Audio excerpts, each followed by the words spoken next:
Hi guys, Robbie46 here, welcome yourselves back to Valentino Rossi the game. Now MotoGP here in Austria at Spielberg this weekend. We've already had FP1 and FP2 and I kind of wanted to share my observations with you guys about this track because it's the first time that MotoGP have been back here since I think it was, what, 97 or something. So it's been quite a few years. And I'm going to be using Andrea Dovizioso because he was the quickest rider overall in FP2. He set his quickest time. Ducati 1 and 2 with Andrea Iannone in second. So the Ducati boys on top. So first of all, if you go on that green part of the track, so if you go like that, then your lap is void in real life. So that is that counts as obviously gaining an advantage for extending the track. There have been quite a few weird crashes. You had Stefan Bradl this morning out of this next little right-hand kink. Basically, his bike was upright. He pulled a bit of a wheelie, but when it went back down, he just like completely lost the front. Danny Pedrosa crashed into here again, upright on the brakes. His bike slid into the gravel and actually managed to go over the air fence onto the tyres. But back to Bradl's crash, he is very lucky because his bike went straight into the barrier, and that's something I kind of wanted to speak to you guys about, is that the barriers on this track are pretty damn close to the circuit. So obviously you can see the barriers are like really close. Obviously they're not meant to crash there. There is a bit of an issue because there's no gravel or anything, so they can slide straight into the barrier. They've actually slowed down turn 10 here where I am now. They've brought that part of the curb in to slow the guys down because, as I said, there isn't actually any gravel on the outside of the track. And a few people crashing there and just sliding for ages and then going into the barrier, and that's obviously not safe at all. So they've actually slowed down the final corner. It's not a very long lap around here, but yeah, it's just not as safe as other tracks by the looks of it.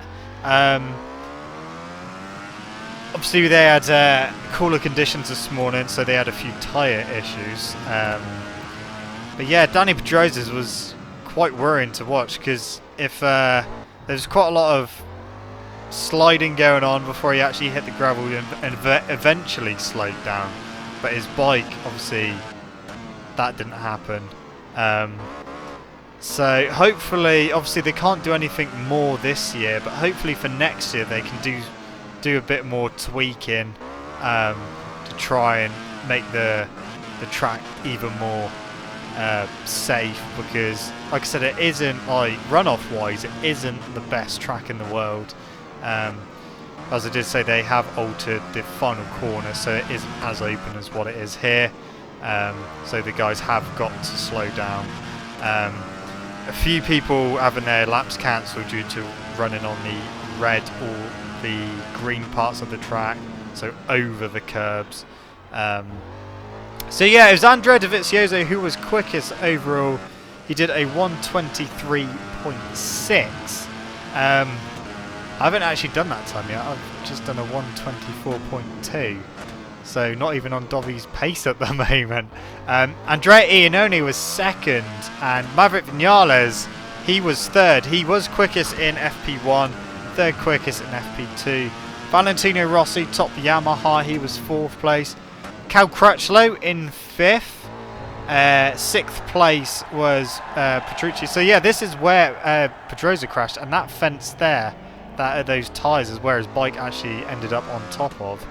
So back to the results. Barbara was 7th, Jorge Lorenzo was 8th, Michele Pirro 9th, Marc Marquez in 10th. Honda really struggling, so Marquez in 10th, Yoni Hernandez was 11th, Scott Redden 12th, Paul Espargaro 13th, Jack Miller 14th, Tito Rabat 15th, Avera Bautista 16th, Bradley Smith struggling in 17th, Alicia Spargaro struggling in 18th, Danny Pedrosa, he's been struggling all day. FP1, he was dead last. FP2, he was 19th. Just behind him was Stefan Bradl. Eugene Laverty having a word with Iannone at the end of FP2. Not entirely sure why, but I'd imagine that Iannone kind of cut Laverty up by his hand signals. And Loris Baz in 22nd place. So we've still got FP3, FP4 and obviously qualifying to go. So it's going to be interesting to see how that goes. Will the Ducatis take pole? Will they take their first win since Casey Stone it in 2010? What do you guys think? Can Ducati get their first win? Personally, I think they can. Obviously, everyone's going to get a bit more closer and a bit quicker the more sessions they have. But I think that realistically, this is Ducati's best chance this season to get a win. Would it be Iannone? Would it be Dovizioso, who's been quickest so far? Or might it be one of the satellite Ducatis? I don't really think it's going to be a satellite Ducati, but it's definitely going to be between Dovizioso and Iannone. Of course, you can't write off the usual riders, the likes of Rossi, Lorenzo. Well, maybe not Lorenzo, depends what his mindset is in.